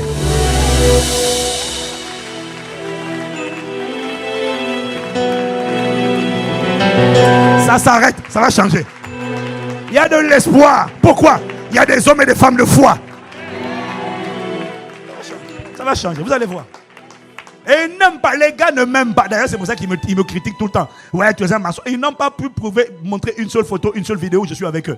Il n'y a pas de problème. Vous ne m'aimez pas, vous allez voir. Parce qu'ils sont orgueilleux. Ils sont orgueilleux. Ils pensent que si tu ne prêtes pas, si tu ne te prosternes pas, tu n'es pas élevé. Mais Dieu les a déjà confondus. Mais ce n'est que le début de la confusion. Moi, je n'ai rien contre les hommes. J'ai un problème contre leur système de pensée. Sinon, eux, ce sont des âmes qu'on doit sauver. Mais tant qu'ils n'auront pas vu le Dieu de justice, ils ne seront pas convaincus. Voilà pourquoi on est passé dans la phase où Dieu a annoncé maintenant la rétribution des méchants. Celui qui appelle la folie, il devient fou. Celui qui veut te paralyser sera frappé de paralysie. Ces paroles vont s'accomplir dans la vie de celui qui croit à la parole annoncée. Tu vas pouvoir. Quand j'ai dit ça pendant les 21 jours, j'ai donné le dernier délai. J'ai dit avant dimanche, tout sorcier qui appelle la mort quand une personne qui est sous mon autorité apostolique va mourir. Je ne savais pas ce que ça allait faire. Je ne savais pas. J'ai eu, alors ça c'était avant le dimanche là. J'ai eu au moins 12 à 13 personnes mortes, frappées de mort subite. À chaque fois c'était des occultes, des sorciers qui appelaient la mort, la mort. Je n'ai pas tué des gens. J'ai dit que celui qui appelle la mort, ses mauvais projets retombent sur sa tête. Ouf, il y en a qui m'appellent. Pasteur, un tel vient de mourir. Mon oncle, un sorcier vient de mourir. J'ai dit, c'est pas moi. C'est la parole qui a été prononcée qui planait. Celui qui s'est contre, celui qui a dit, parce que je leur ai dit, rendez les âmes. J'ai laissé un délai. J'ai dit, rendez les âmes. Il n'y a personne qui est sous mon autorité apostolique qui va être frappé de mort subite. Celui qui appelle la mort subite, cette mort va le visiter. Now. Je vous laisse le temps. Je donne toujours un délai. Mais il y en a tant qui n'ont. Il y en a même qui ont fait des imprécations. Castanou va mourir. Dieu me l'a dit. Castanou va mourir, il va mourir. J'ai dit, ah bon? Comment ça, je vais mourir? Ah bon? Ils ont arrêté un jour, je vais mourir. Alors j'ai dit, c'est pas moi, le Saint-Esprit m'a dit, dis. De la même manière que Aman avait préparé la corde pour pendre Mardoché, il avait fixé un jour. Letokata, Shatale Mama Ramaha. Oh là là, ya Shalaba. Là, on va dans l'esprit prophétique. Shaledo Sokata Yama. De la même manière que Aman avait préparé la corde pour Mardoché pour sa fin, le même jour qu'il a arrêté pour la mort de Mardoché, c'est le jour où Aman a été trouvé pendu. Quiconque a proclamé, a juré ta mort, va mourir le jour qu'il avait arrêté pour ta mort. Je n'ai pas entendu ton amen. Ça c'est prophétique. Ça veut dire, tu vois, tu ne peux pas donner une parole sans t'appuyer sur les Écritures. Quand je te dis ça, quand le Saint-Esprit m'a dit ça, il m'a d'abord amené vers Esther. Il m'a dit, tu vois, ce qui t'arrive là, ce n'est pas nouveau. Il n'y a rien de nouveau sous le soleil. Ce que tu penses être nouveau existait déjà avant. Les mêmes pratiques là, ils ont déjà fait ça avant. Ils ont essayé ça avec Mardoché, Et ce qu'ils ont essayé avec Mardoché a échoué. De la même manière avec ta vie. Ça va échouer. Acclame, acclame, acclame, acclame, acclame, acclame.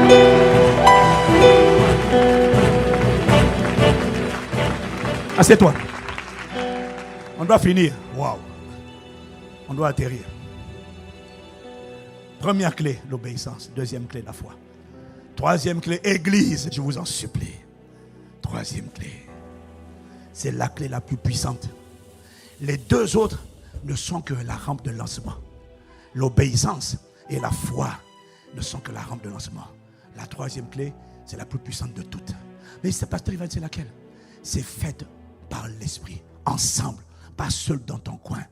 Mais lorsque l'Église se met ensemble, une fois qu'elle est dans l'obéissance, une fois que c'est une Église de foi, quand elle se met à combattre ensemble par l'Esprit toutes sortes de prières et de supplications, lorsqu'elle rentre dans la dimension de la privation, dans la dimension du jeûne, dans la dimension du renoncement, pas sur les campagnes spirituelles. Oh mon Dieu, si tu savais, on a fait les 21+1 le mois dernier, il y a quelques semaines, on a fait les 3 jours à sec. Bien aimé, c'est ce qu'on appelle les campagnes spirituelles. Et là, je viens d'annoncer à l'église aujourd'hui, bien aimé, il y a des choses qui vont se passer. Parce que tu vois, c'est bien d'avoir la foi, c'est bien d'obéir. Mais la foi, l'obéissance, c'est important. Mais la prière, c'est ce qui dépêche le ministère des anges. La prière, c'est ce qui dépêche les bataillons angéliques. La prière, c'est ce qui permet de renforcer la puissance du Saint-Esprit. La prière, bien-aimé, j'ai découvert que de manière pratique, rien n'est impossible. Et là, je te parle avec l'expérience parce que les cas de délivrance et de libération et de guérison et de percée que j'ai vus depuis 3 mois, c'était des cas qui perduraient depuis des années. Le Seigneur m'a dit, toutes les formes de prison qui avaient enfermé, emprisonné mon peuple, les prisons de maladie, les prisons où on enfermait le mariage, on enfermait la destinée professionnelle, on enfermait l'éclat, la splendeur, on enfermait la conversion des enfants. Toutes les prisons depuis votre enfance jusqu'à 2018 s'arrêtent en 2018. En 2019, vous allez connaître à quoi ressemble la véritable liberté des enfants de Dieu. Et quand il m'a dit ça, il nous a conduits dans un temps de prière prophétique terrible. Et les résultats ont été tellement extraordinaires. C'est là qu'en toute humilité, je ne vous cache pas, j'ai enseigné comment faire fuir le diable. Je n'avais pas fini l'enseignement. Quand on a commencé la campagne des 21 jours plus 1, c'est-à-dire les 22 jours, j'ai été moi-même étonné des résultats. Je n'avais jamais vu ça de toute ma vie. J'ai dit, hein? Donc, je n'avais pas fini la série. D'ailleurs, je ne l'ai toujours pas fini. Et je me suis levé un jour, j'ai dit, non, ce que j'enseigne là, je savais que c'était vrai. Je savais que c'était vrai. Mais ça peut se manifester aussi vite. Il m'a dit, tu n'as pas lu Luc 18, verset 5, 6, 7, verset 6. Entendez ce que dit le juge inique. Entendez, verset suivant.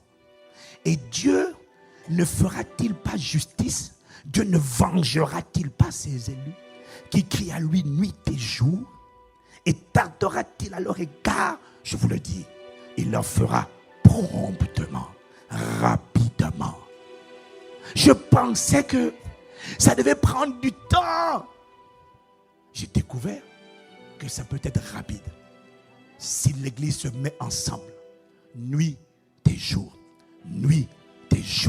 elle décide de crier à Dieu pour dire non Seigneur, étends ta main. Elle décide de pleurer devant le trône. Aïe, aïe, aïe, aïe, aïe. Oh, les résultats que j'ai vus. Oh, bien aimé, tu ne peux plus me convaincre sur l'importance de la prière.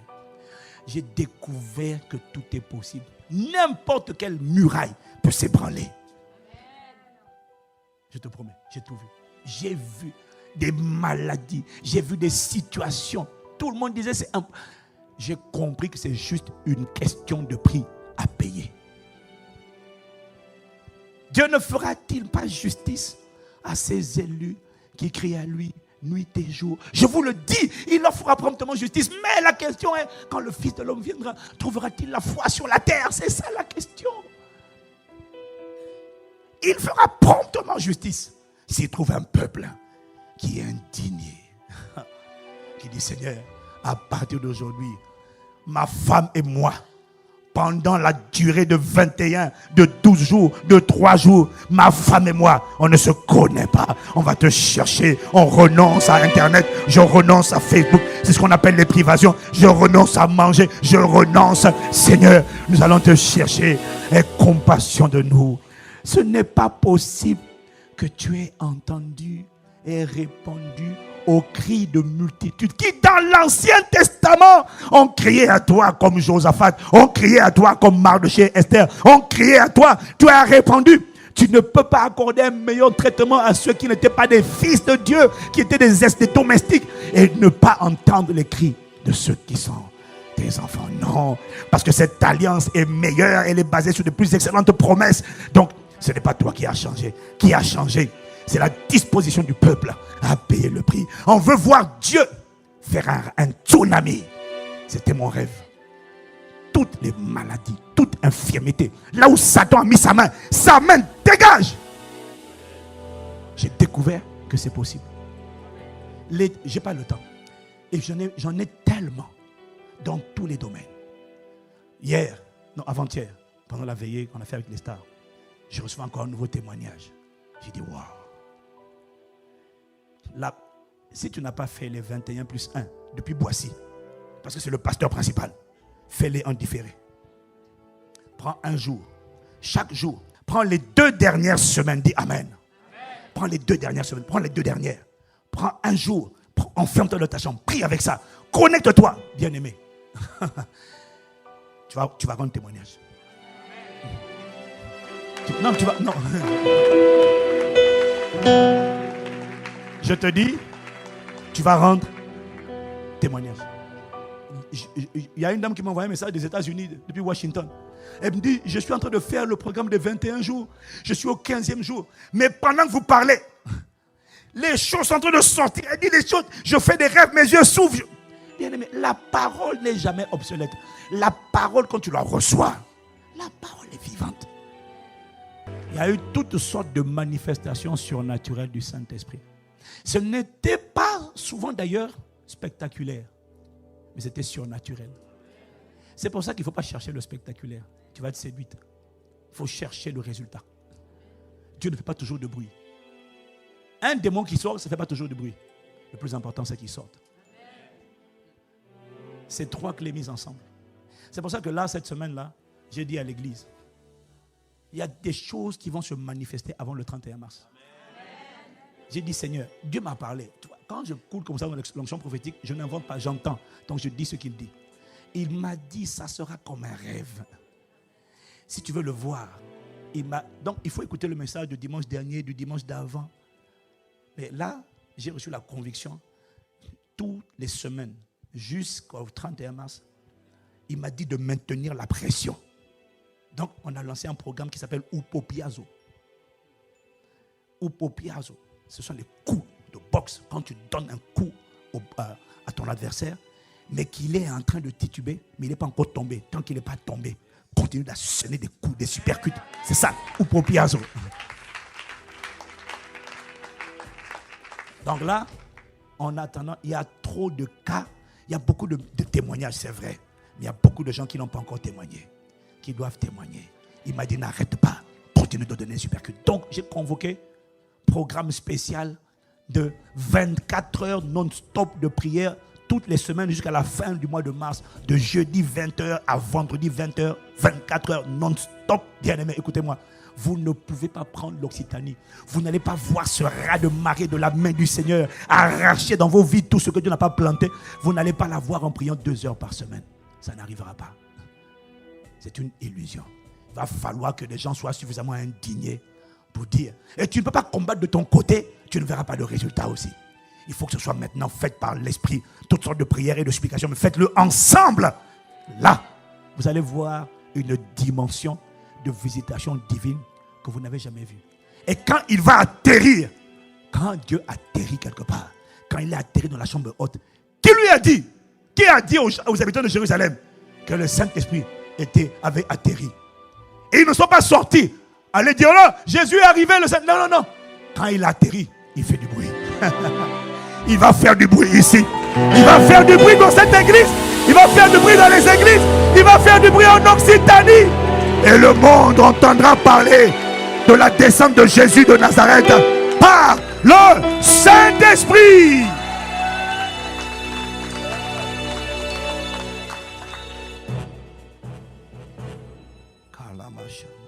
Incline la tête maintenant.